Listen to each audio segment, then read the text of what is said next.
सबसे पहले तो आपका शुक्रिया अदा करता हूँ जी, जो आपने अपने चैनल पे हमें बोलने का मौका दिया। जी, और बात रही क्या कहते हैं अख्तरुल ईमान साहब की। जी, अख्तरुल ईमान साहब को ख़ास तौर से बिहार के लोग हाँ, और जितने भी छुटपटिया सब जो क्या कहते हैं, जो आज नेता जो पैदा हुए हैं, हाँ, वो अख्तरुल ईमान साहब को बहुत हल्के में ले रहे हैं। हाँ। लेकिन हल्के में लेने की जरूरत नहीं। अख्तरुल ईमान बहुत काबिल और पढ़े लिखे नेता हैं। हाँ, उनको दीन की भी और दुनिया की दोनों समझ है, ठीक है।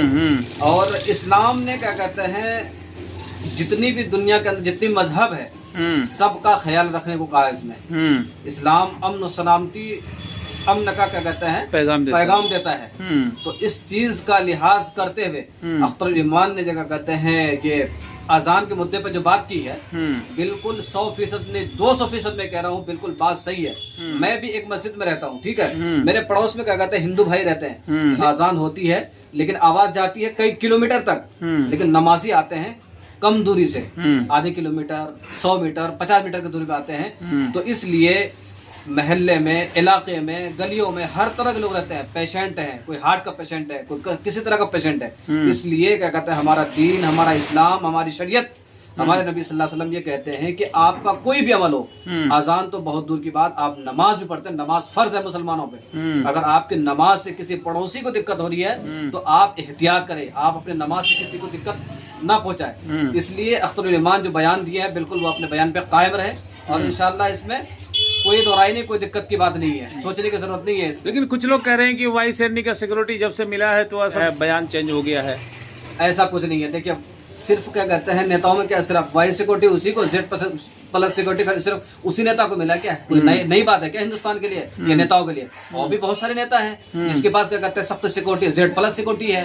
तो ये सिक्योरिटी का मसला कहाँ से आ गया है? ये गलत बात है। इस तरह की बातें करना बेकार की बातें हैं। इस पर ध्यान देने की जरूरत बिल्कुल भी कतई जरूरत नहीं है। इस्लाम अमन सलामती का मजहब है। इसलिए हमारे जात से जितने भी गैर मुस्लिम भाई हैं, जितने भी धर्म को मानने वाले हैं, हमारे तरफ से ये पैगाम जाना चाहिए कि इस्लाम हमें अमन सलामती का मजहब है और अमन सलामती के साथ रहना चाहिए।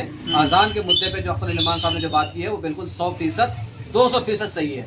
अजान विरोधी हैं वो लोग हैं क्या?